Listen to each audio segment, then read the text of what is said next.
Vous écoutez Crime Story, la funeste histoire de l'ordre du Temple solaire, 2e et dernier épisode. Dans la nuit du mardi 4 au mercredi 5 octobre 1994, des incendies se déclarent dans 2 communes suisses situées à une centaine de kilomètres l'une de l'autre. Après l'intervention des pompiers, les policiers découvrent respectivement dans les maisons de bois 23 et 25 personnes mortes. Certaines ont été tuées par balles et étouffées avec des sacs plastiques. D'autres n'ont pas opposé de résistance. On pense qu'elles ont été droguées. L'enquête conclut à un suicide collectif commandité par les fondateurs d'une secte, l'Ordre du Temple solaire. Joseph Di Mambro et Luc Jouret sont morts eux aussi cette nuit-là. L'affaire est classée. En multipliant les recherches, les enquêteurs découvrent qu'avant les tueries en Suisse, l'Ordre du Temple solaire avait déjà sévi au Québec. 5 jours avant le suicide collectif, le vendredi 30 septembre 1994, les corps de 5 personnes associées à l'organisation ont été retrouvés sans vie, à l'ouest de Montréal. Là aussi, elles ont absorbé des sédatifs et ont été tuées à l'aide d'une arme à feu ou étouffées avec des sacs plastiques. Elles ont ensuite été brûlées.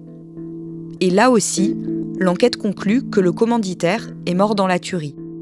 Des enregistrements audio de membres de l'Ordre du Temple solaire sont retrouvés. On y entend des adeptes parler de la nouvelle vie qu'ils auront sur une autre planète. De toute façon, c'est prévu, on ira sur Jupiter, lance une femme. Un homme lui répond « Moi, j'ai l'impression qu'on va d'abord aller sur Vénus. » « Je m'en fous, rétorque-t-elle, l'important, c'est d'aller où on doit aller. » Damien Delceni, est-ce qu'à la lumière de ces documents, on comprend un peu mieux le mobile de ces suicides ? On comprend que les adeptes, en fait, leur but final, c'est d'atteindre ce qu'ils appellent le transit, ce qui était d'ailleurs dans les courriers qui avaient été envoyés après les tueries à plusieurs centaines de personnes en France. Ce transit, c'est un passage vers une autre planète pour fuir ce monde qui est au bord de l'apocalypse. Et cette idée de transit, elle est inculquée depuis des années aux adeptes par Di Mambro et par Jouret, les 2 gourous, qui sont en plus un peu plongés dans un phénomène de paranoïa généralisé à ce moment-là, puisque on sait que quelques semaines, quelques mois avant les massacres, ils vont se mettre à espionner certains adeptes parce qu'ils pensent qu'il y a des traîtres dans le groupe. Donc ce transit, c'est ce départ de la planète Terre vers une autre planète. Les victimes, elles ont toujours un peu le même profil ? Oui, et ce qui peut être toujours un peu surprenant, c'est que quand on voit des personnes qui nous parlent de passer d'un transit de la Terre vers Vénus, on peut se dire que c'est des gens qui peuvent être peut-être limités, et en fait pas du tout. Ils ont pour la plupart un certain niveau social, ils sont parfaitement intégrés dans la société, ils sont parfois mariés, ils ont des enfants, ils ont un travail, c'est des gens qui peuvent être cadres supérieurs, chefs d'entreprise, qui peuvent être même médecins, et de toute façon, comme dans chaque secte, il faut que certains d'entre eux au moins disposent de moyens financiers conséquents, parce que le moteur de tout mouvement sectaire, c'est de toute façon toujours l'argent. Et donc parmi ces adeptes de l'OTS, on va en identifier certains dont on sait après coup qu'ils ont englouti des millions de francs suisses dans l'organisation. Il y a notamment une des adeptes qui a mis plus de 10 millions de francs suisses sur la table pendant des années, notamment d'ailleurs pour acheter ces fameux chalets qui étaient des chalets plutôt cossus, plutôt des chalets de luxe en Suisse ou au Canada.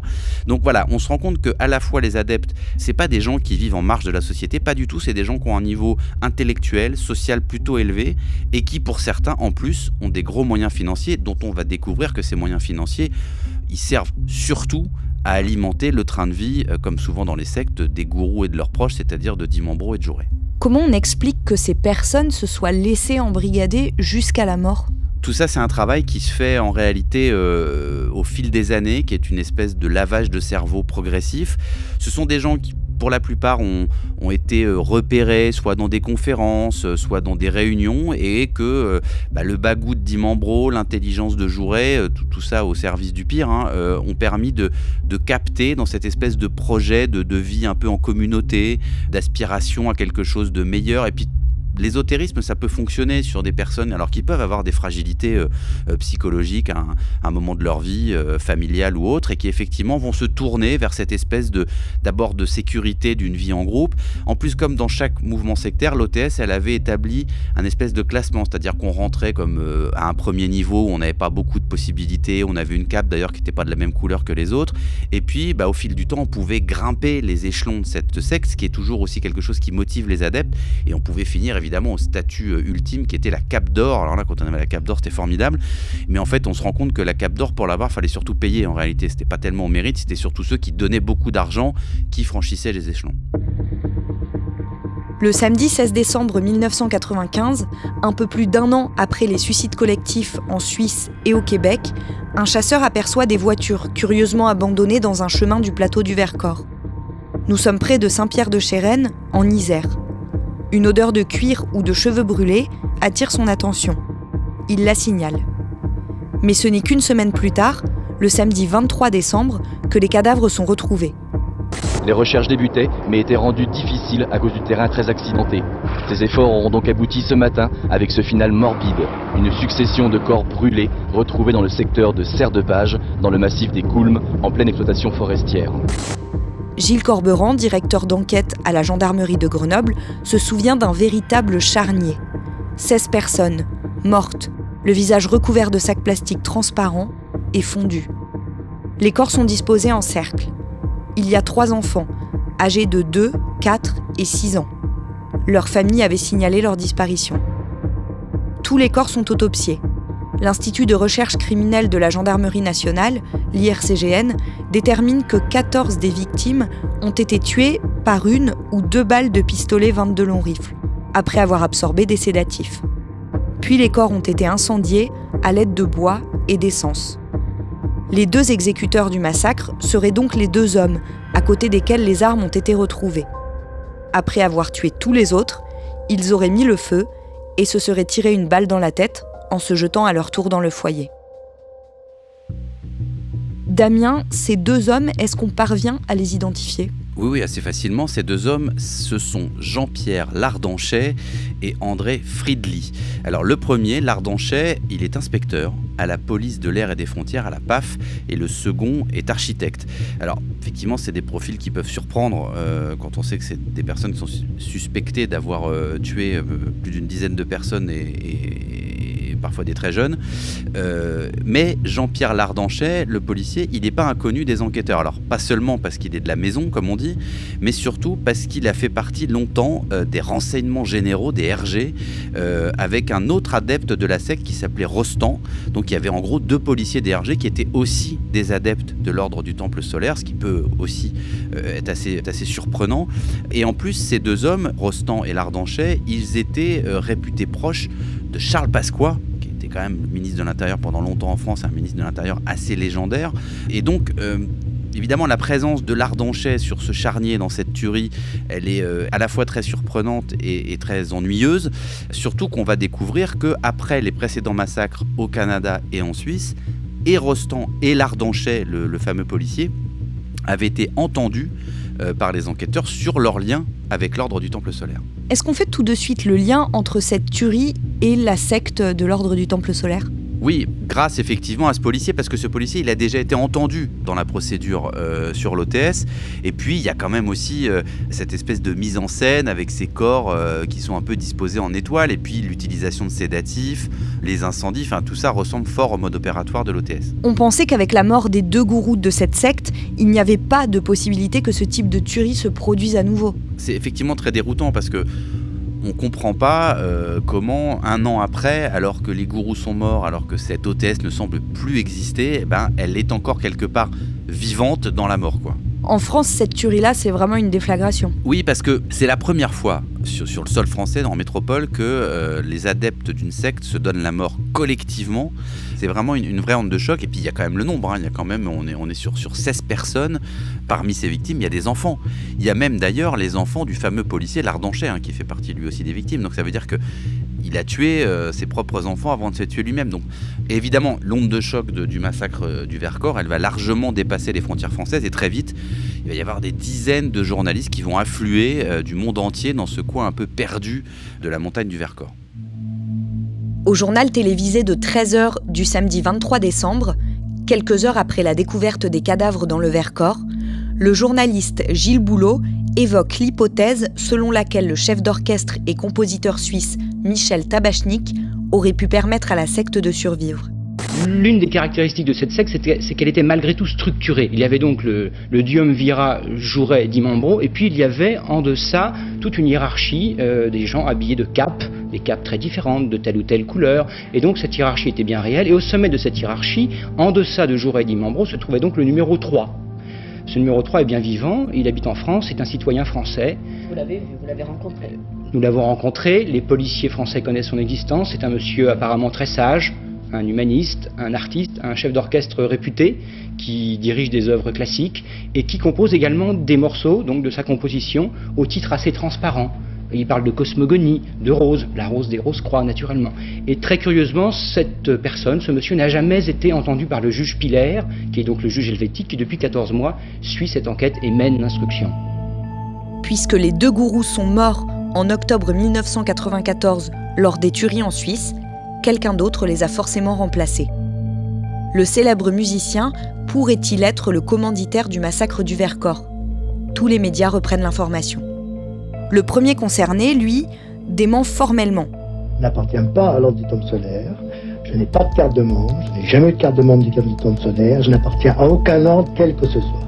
Mais la presse révèle qu'en septembre 1994, juste avant les deux tueries en Suisse, il donne 2 conférences dans le Gard, à Avignon, pour le compte de l'ordre du Temple solaire. C'est le gourou Joseph Dimambro lui-même qui le lui a demandé. L'objectif est alors de préparer aux massacres qui vont survenir au mois d'octobre. Il a par ailleurs écrit « Les Archers », un ouvrage qui constitue les enseignements des hauts grades de l'ordre du Temple solaire. Pour la justice, ce texte contient en germe l'annonce des suicides collectifs. Michel Tabachnik est accusé, par ses écrits ésotériques, d'avoir placé les futures victimes dans une dynamique mortifère. Il a donc une responsabilité dans le drame du Vercors. Interrogé, Michel Tabachnik reconnaît avoir bien participé à ces réunions. Si on me met en rapport avec cet ordre, c'est qu'il y en a. Ils sont les suivants, en l'occurrence, la dernière fois que j'ai eu affaire à cet ordre, c'est sur une invitation de l'ordre où j'ai donné 2 conférences comme invité, alors que je n'étais pas apparu comme invité à cet ordre depuis au moins 2 ans avant. Mais il affirme n'avoir jamais été mis au courant des massacres à venir. Il dit avoir été piégé par Joseph Dimambro. Malgré ces explications, le chef d'orchestre reste l'unique prévenu dans cette affaire. Il est libre pour le moment, mais le juge d'instruction compte bien aller jusqu'au procès. Parallèlement, des voix commencent à s'élever pour remettre en question la version officielle de ces massacres. Jean Vuarnet, notamment, ancien champion de ski qui a perdu dans le suicide collectif du Vercors sa femme et l'un de ses fils, témoigne dans les médias. Jean Vuarnet souhaite voir les enquêteurs étudier une autre piste, celle du grand banditisme. Selon lui, l'ordre du Temple solaire était une lessiveuse, c'est-à-dire une organisation qui permettait de blanchir de l'argent. Et ce qu'on prend pour un suicide collectif est en fait, selon lui, un crime mafieux.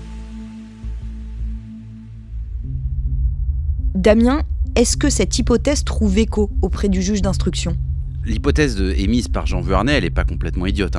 Il y a plusieurs éléments qui sont étonnants sur la scène de crime. D'abord, on va retrouver effectivement des voitures qui sont garées, dont on peut penser que ce sont les voitures qui ont amené les adeptes avant le suicide dans le Vercors. Sur ces voitures, on ne retrouvera jamais une empreinte, ce qui peut paraître étonnant. Alors pourquoi est-ce qu'on effacerait ces empreintes alors qu'on va les suicider dans 5 minutes ? C'est une des questions que pose Vuarnet. Il y a autre chose, mais qui est un élément encore plus étonnant, c'est que des expertises privées, d'ailleurs faites à la demande de Jean Vuarnet, vont déterminer que, à côté des corps du Vercors, on va trouver une quantité extrêmement importante de phosphore. Et une des hypothèses, c'est qu'il y a eu utilisation d'un lance-flamme pour incendier les corps du Vercors. Donc, il y a un espèce de scénario qui se met en place qui, selon Jean Vuarnet, introduirait l'idée qu'il y a eu une intervention extérieure, c'est-à-dire qu'il y a eu des tueurs qui sont venus éliminer ces derniers adeptes de l'OTS encore vivants et qui ont maquillé ça comme un énième suicide collectif de l'organisation. Alors, encore une fois, il ne s'appuie pas que sur des fantasmes. On l'a vu, il y a beaucoup d'argent qui a circulé au sein de l'OTS pendant toutes ces années. On parle de dizaines et des dizaines de millions. Alors, c'est des francs suisses, mais ça fait quand même beaucoup d'argent à l'arrivée. Il y a la présence dans cette OTS de ces policiers qui sont proches un peu du ministère de l'Intérieur, qui sont proches des services de renseignement. Donc tout ça crée une espèce de casting et d'ambiance qui peut laisser la porte ouverte à une autre possibilité. Et puis Jean Vernet, comme tout le monde, il se dit mais pourquoi on vient éliminer ces adeptes ? Pourquoi ces adeptes décident de se suicider 1 an après la mort de leur gourou ?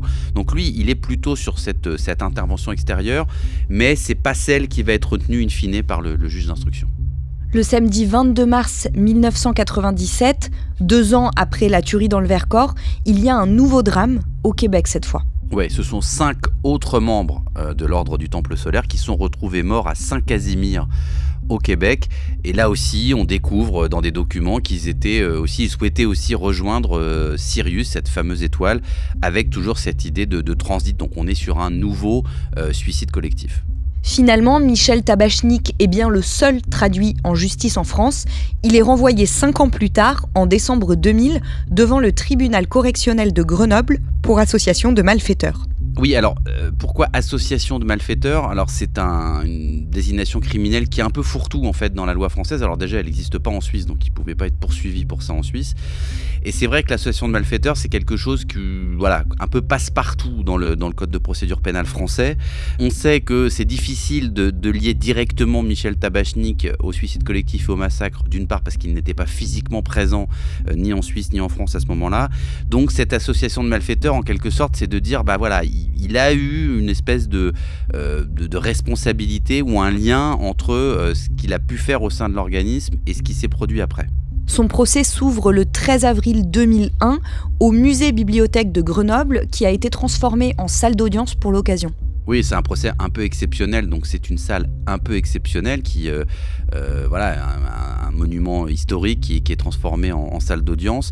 Effectivement, le tribunal qui était prévu à Grenoble n'était pas assez équipé pour recevoir ce procès. Pourquoi ? Parce que d'abord, il y a énormément de journalistes, puisque c'est évidemment des choses qui ont déplacé des foules à la fois au Canada, en Suisse et en France. Il y a aussi pas mal de parties civiles parce qu'il y a eu beaucoup de victimes. Donc voilà, c'est un procès un peu exceptionnel dans l'apparat et dans le dispositif qui est mis en place. Comment se déroule ce procès ? Les vrais responsables, on sait qu'ils sont morts dans cette histoire. Donc Michel Tabachnik, il vient là un peu presque comme un responsable ou un coupable moral de ce qui s'est passé, mais on a beaucoup de mal à le rapprocher techniquement et factuellement aux tueries. Et d'ailleurs, son avocat va passer son temps à dire que c'est injuste qu'il soit jugé et qu'en fait, on le juge parce qu'on veut quelque part faire plaisir aux victimes en leur offrant un procès et en leur offrant un coupable. Et que comme Michel Tabachnik, il est toujours en vie, c'est lui qu'on choisit pour mettre à la barre. Au 8e jour du procès, Michel Tabachnik s'exprime enfin. Il y a des choses qu'il ne peut pas nier, Il connaît évidemment Dimambro et Jouret, il a participé à des conférences, il a écrit ce fameux livre Les Archers, qui est une sorte de référence un peu littéraire de l'OTS, parce que lui-même, Tabachnik, était assez féru d'ésotérisme, de religion, de cet univers un peu particulier, mais il dit qu'il a été totalement manipulé lui aussi par Dimambro et par Jouret, et que évidemment, il va répéter ce qu'il dit depuis le début, c'est-à-dire qu'il n'était absolument pas ni informé, ni associé au projet de transit, et encore moins de transit via des suicides collectifs ou des meurtres, ce qui n'empêche que 2 jours plus tard, le procureur va quand même requérir 5 ans de prison ferme contre lui. Le lundi 25 juin 2001, Michel Tabachnik est relaxé, au bénéfice du doute. Le parquet fait appel de cette décision et il est jugé une nouvelle fois, en 2006. Après un procès qui n'aura pas davantage réussi à prouver son implication et sa culpabilité, l'avocat général ne requiert aucune peine. Michel Tabachnik est relaxé une seconde fois, le 20 décembre 2006. La preuve fait défaut que Michel Tabachnik ait pu participer consciemment à cette organisation criminelle. Impossible, a estimé le tribunal, d'établir un lien direct entre les écrits de Michel Tabachnik et la dynamique mortifère dans laquelle se sont engouffrés les adeptes. Depuis, le chef d'orchestre a continué sa carrière, regrettant qu'on ne cesse de lui parler, presque 30 ans après, de l'ordre du Temple solaire. La secte, elle, n'est plus jamais revenue dans l'actualité.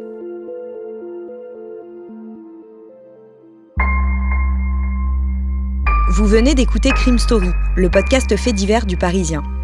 Avec à la production Emma Jacob, Thibault Lambert et Raphaël Pueyo, à la réalisation Julien Moncouquiol et à la rédaction en chef Jules Lavie.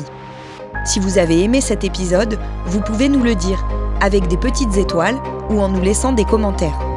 Vous pouvez également vous rendre sur notre site si vous voulez connaître les références qui nous ont permis d'écrire cet épisode. Crime Story est un podcast raconté avec Damien Delseny et à retrouver chaque samedi sur leparisien.fr et sur toutes les plateformes d'écoute.